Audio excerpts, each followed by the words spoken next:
जय श्री महाकाल, जय महाकाल। आप सभी का स्वागत है हमारे YouTube चैनल में। तो चैनल को सब्सक्राइब करिए। आज हम एक ऐसी क्रिया जिसके ऊपर कोई भी दोष वगैरह लगे हुए हैं, तो आज शिवरात्रि के समय में एक ऐसी साधना, एक ऐसी क्रिया, मात्र और मात्र 3 दिनों की यह क्रिया है। आपके जीवन में ऐसी सुख, शांति, समृद्धि, धन का वास हो जाएगा कि व्यक्ति सोच भी नहीं सकता। कोई भी दोष है, तंत्र है, मंत्र है, किसी भी प्रकार की उलझन है, तनाव है, अनिंद्रा है, तो सभी प्रकार की जो भी परेशानी है, मुसीबतें हैं, सब कुछ तहस नहस हो जाएंगे, खत्म हो जाएगा। ये कहने का मतलब, कई बार ऐसा भी होता है कि बोलते हैं कि गुरुजी हमारे पास धन नहीं है। अगर धन भी है तो सुख शांति नहीं है, सुख शांति है तो मेरे पास संतान नहीं है। तो इस प्रकार से बहुत सारे होते हैं ऐसा बोलने वाले। तो इस प्रकार की कोई भी समस्या है तो आप इस क्रिया को कर सकते हो। इस क्रिया को केवल और केवल 3 दिनों की क्रिया है। शिवरात्रि से 3 दिनों पहले आपको इस क्रिया को करनी है। और यह क्रिया मैं केवल इसके में कॉस्ट रखूंगा, केवल और केवल मंत्र जागृत करने की यह फीस रहेंगे। और क्योंकि जब तक आप किसी भी व्यक्ति के अनुभव प्राप्त नहीं कर लेते हो तब तक आपको भरोसा नहीं होता है। लेकिन गुरु परंपरा में भरोसा होना चाहिए। नहीं है कोई दिक्कत नहीं है, नहीं है तो कोई दिक्कत नहीं है। लेकिन जब आप दिल से किसी भी गुरु को गुरु बनाते हो तो उसकी ऊर्जा आपके पास आ जाती है, कुछ ना कुछ अंश आ जाते हैं। जब आप उस अंश से संपर्क स्थापित हो जाता है तो आपके हर एक बिगड़े हुए कार्य पूर्ण होते चले जाते हैं। जैसे कोई भी व्यक्ति है, हमें सुन रहा है, वो हमें गुरु बनाया है मन ही मन। मानकर चलिए कोई भी व्यक्ति हमें गुरु बनाया है या नहीं भी है,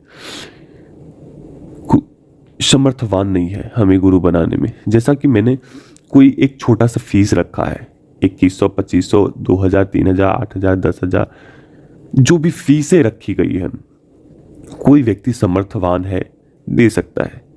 कोई व्यक्ति 2100 रुपये भी नहीं हो पाते हैं, 1500 भी नहीं हो पाते हैं, 4000 भी नहीं हो पाते हैं। तो ऐसे लोग हमें मन ही मन, या कोई भी व्यक्ति किसी को भी मन ही मन गुरु बना लेता है।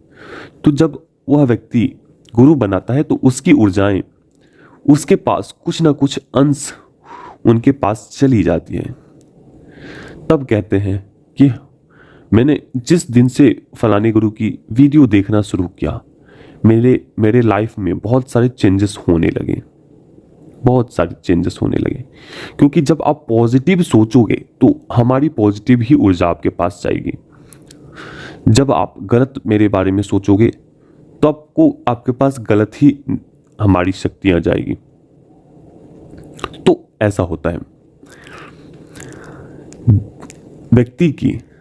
एक व्यक्ति की दृष्टि जितनी सक्षम है उतना ही वो दौड़ सकती है। लेकिन शक्तियों की दृष्टि जहां तक आप सोच भी नहीं पाते हो वहां तक उनकी दृष्टि होती है। तो कहने का तात्पर्य आप समझ गए हो। तो इसको करना क्या है, आपको सबसे पहले एक शिवलिंग तैयार करना है। शिवलिंग किस प्रकार से तैयार करना है वो मैं बताता हूं आपको। आपको एक मिट्टी लेना है, मिट्टी, आटे, और थोड़ी सी आपको काले किसी भी प्रकार की, उसमें काला रंग डाल दीजिए, काले कलर का वो भस्म डाल दीजिए, या काले कलर का वो जो निकलते हैं दीपक से काजल वगैरह, वो थोड़ा सा डाल दीजिए। पूर्ण रूप से काला हो जाना चाहिए वो मिट्टी शिवलिंग। तो इस प्रकार से उसको तैयार करना है। थोड़ी सी आटा दे दीजिए तो थोड़ा बहुत वो हो जाएंगे। उस प्रकार से आपको निकालना है। तीसरा, आपको उसे गूंथने के लिए आपको चाहिए होंगे नारियल के पानी। नारियल के पानी निकालने हैं, नारियल लेने हैं आपको कोकोनट जिसे कहते हैं, कोकोनट लेने हैं और उसमें थोड़ा सा पानी निकाल देने हैं और उसी के सहायता से आप उसे गूंथना है पानी डालकर, और गूंथने के पश्चात उससे शिवलिंग का निर्माण करना है, क्योंकि ये सुख शांति समृद्धि और धन प्राप्ति के लिए है। आपकी जो भी व्याधियां हैं, जो भी रोग हैं, क्लेश हैं, सब कुछ इसके द्वारा नष्ट हो जाएंगे, क्योंकि यह एक औघरी क्रिया है। सभी दोषों को नष्ट करने के लिए, सभी दोषों को खत्म करने के लिए ये औघरी क्रिया है। सबसे पहली बात तो आपको उड़द लेने हैं, उड़द के दाने के ऊपर इसको स्थापित करने हैं और उस उड़द के दाने को ऊपर स्थापित करने के पश्चात आपको एक काला वस्त्र लेना है। काला वस्त्र, आसन आपको काला ही होगा, आपका आसन भी काला होगा।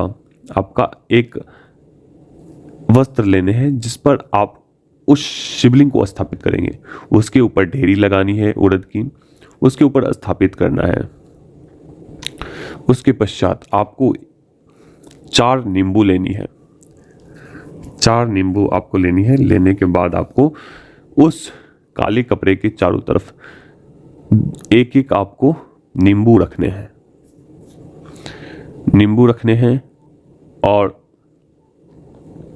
उसे किसी भी प्रकार से उसके चारों कोनों के ऊपर दीपक जलानी है। दीपक जलाने के पश्चात आपको किसी भी प्रकार के पकौड़े या आपको किसी भी प्रकार के भोजन पदार्थ उन्हें बनाकर उन्हें अर्पण करना है।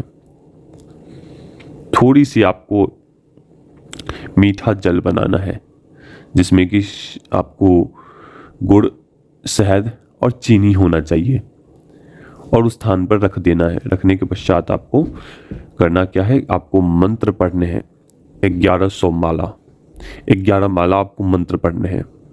और मंत्र पढ़ने के बाद हो सकता है कि इस बीच में आपको चक्कर आना, मन घूमना या क्रिया करने से मना करना या आपको मन ना लगना, विचलित होना, बेहोशी आना, पसीने आना, इस प्रकार से बहुत सारे हो सकते हैं कि आपको साधना छोड़ने की, क्रिया करने की मन ना करे। तो ऐसा कतई नहीं करना है। आप यह समझ लीजिए कि आपकी जो भी रोग व्याधि आदि हैं वो पूर्ण रूप से खत्म होती चली जा रही है। तो इसलिए घबराना नहीं है, आप करते जाइए। जब तक कि 11 माला आपका संपन्न ना हो तब तक उस मंत्र को छोड़ना नहीं है। केवल और केवल 3 दिनों की क्रिया है। जब आप यह 3 दिनों की क्रिया कर लेते हो तो आपका एक जीवन 5 से 7 दिनों के बाद अनुभव हो जाएंगे कि किस प्रकार का मैंने चमत्कारी साधना करी हुई है। हो सकता है कि किसी के ऊपर 1 महीने भी लग जाए, किसी को हो सकता है कि 2 दिन भी ना बीते, 24 घंटे भी ना बीते, उनके ऊपर कुछ अच्छी खुशखबरी प्राप्त हो जाए। तो ऐसे बहुत सारे कारण होते हैं जिस कारण से थोड़ा बहुत होंगे ही होंगे, क्योंकि मंत्रों के प्रभाव कभी भी खत्म नहीं होते हैं। मंत्र के प्रभाव कभी भी खत्म नहीं किए जा सकते हैं, उन्हें कन्वर्ट किए जा सकते हैं, लेकिन उसके प्रभाव को क्षीण नहीं किया जा सकता है। इस बात का ख्याल रखना है आपको। और उसके पश्चात आपको मंत्र पढ़ने हैं। मंत्र पढ़ने के बाद जो भी बची हुई सामग्री है आपको तीसरे दिन, चौथे दिन आपको, तीसरे दिन आपको, चौथे वाले दिन आपको एक उसे